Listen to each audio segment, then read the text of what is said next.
আমার অনুরোধ শুনে কিছুক্ষণ স্থির হয়ে কী যেন চিন্তা করলেন লামা বর্তন। সম্ভবত নিজেকে সেই ঝিলের কাছে নিয়ে যাচ্ছিলেন।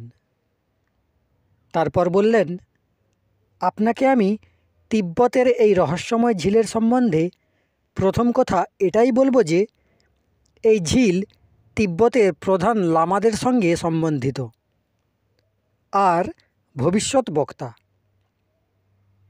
জায়গাটা তিব্বতের এক অতি দুর্গম আর রহস্যময় জায়গা। সেখানে সাধারণ মানুষ পৌঁছতে পারে না। ঝিলের কাছেই এক সুরম্য ও রমণীয় স্থানে আমার লামাগুরুর সাধনা গুফা। আমার লামাগুরুর সান্নিধ্যে আমি পুরো 1 বছর সেখানে ছিলাম। এই ঝিল লাসা থেকে দক্ষিণ পূর্বে প্রায় 100 মাইল দূরে অবস্থিত।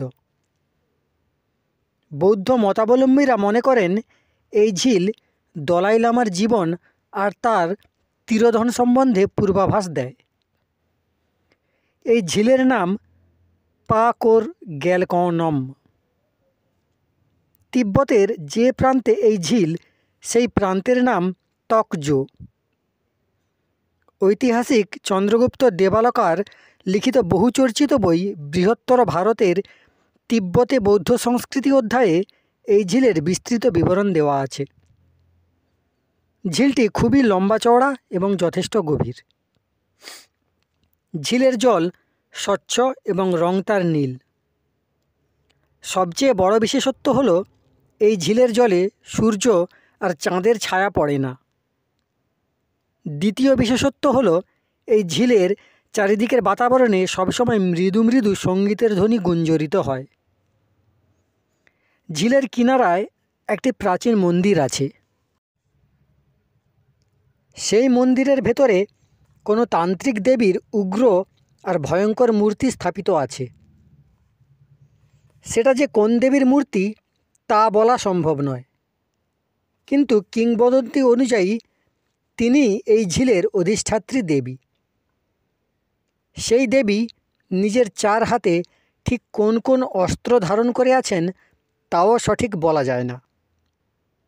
এই তান্ত্রিক দেবীর দর্শন একমাত্র উচ্চকোটির সাধকরাই করতে পারেন, অথবা কেবল দলাই লামা স্বয়ং। একা একা এই মন্দিরের ভেতরে প্রবেশ করার অনুমতি কেবলমাত্র দলাই লামারই আছে। অন্য কারো মন্দিরে একা প্রবেশের অনুমতি নেই। দলাই লামা ভেতরে গিয়ে দেবীর দর্শন করেন এবং নিজের ভবিষ্যৎ জীবন সম্বন্ধে দেবীকে প্রশ্ন করেন। দেবী দর্শনের সময় এক বিশেষ বিধিতে তাকে দেবীর কাছে প্রার্থনা করতে হয়। সেই প্রার্থনায় প্রসন্ন হয়ে দেবী প্রশ্নের উত্তরের সাথে সাথে আশীর্বাদ এবং বরদানও করে থাকেন। কিন্তু প্রার্থনা করার সঠিক বিধি কী তা খুব কম মানুষই জানেন।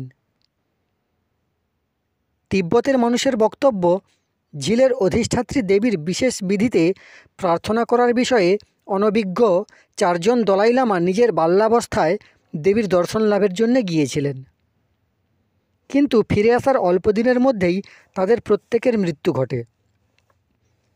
প্রার্থনা করার বিধি সম্বন্ধে অনভিজ্ঞতাই তাদের মৃত্যুর কারণ বলে তারা মনে করেন। তিব্বতের বৌদ্ধদের প্রচলিত বক্তব্য অনুসারে নবম দলাই লামা, যিনি 1806 সালে নিজের পদে অধিষ্ঠিত হয়েছিলেন, তিনি এই মন্দির থেকে ফেরার পর মাত্র 10 বছর বেঁচেছিলেন। দশম দলাই লামা মাত্র 20 বছর বয়সেই মারা যান। একাদশ দলাই লামার মৃত্যু হয় 1853 সালে, মাত্র 17 বছর বয়সে।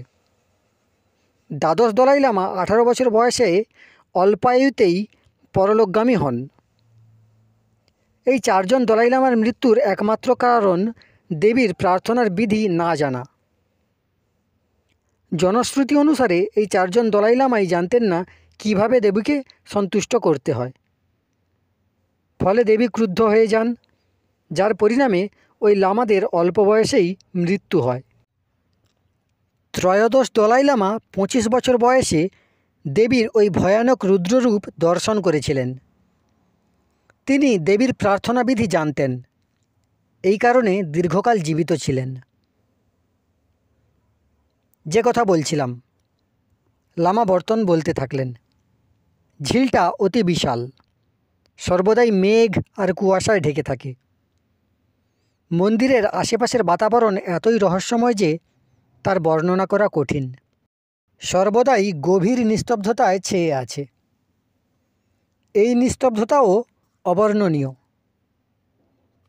আমার গুরুদেবের গুফার মতো ঝিলের আশেপাশে আরও কয়েকটা রহস্যময় গুফা আছে, যেখানে দীর্ঘজীবী সাধকরা থাকেন। তাদের বয়স 500 থেকে 1000 বছর পর্যন্ত। এমন কয়েকজন যোগীও রয়েছে যাদের বয়স আরও অনেক অনেক বেশি। সেখানে এক প্রাচীন গুফায় এক সিদ্ধ যোগিনীও থাকেন।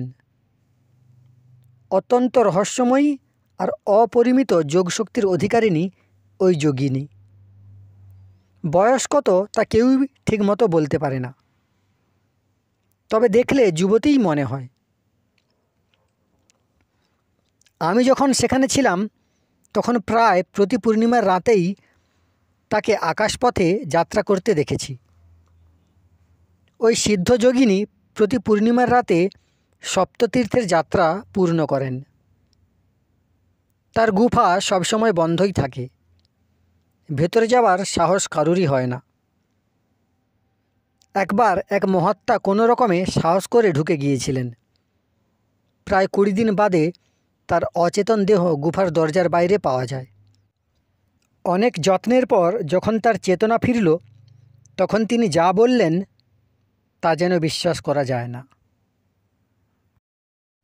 কোটি কোটি প্রণাম জানাই সমস্ত মানবাত্মাকে। পরের অংশ শুনতে চাইলে চ্যানেলটি সাবস্ক্রাইব করে রাখতে পারেন।